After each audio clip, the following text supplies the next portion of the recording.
Hello everyone. So today we have some of our subscribers ask some questions on our YouTube videos.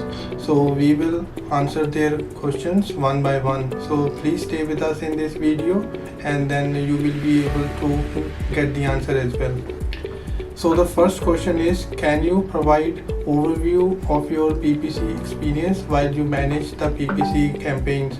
So now when we get started with the PPC campaigns, the first thing that we need to see when we start the campaigns is to make sure that we are getting the best possible quality clicks from the campaign by paying the lowest possible CPC.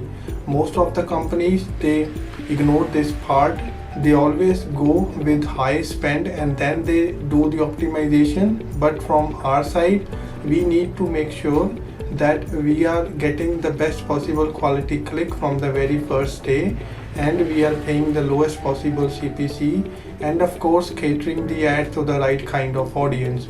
We will give our WhatsApp number on the screen. You can WhatsApp us anytime.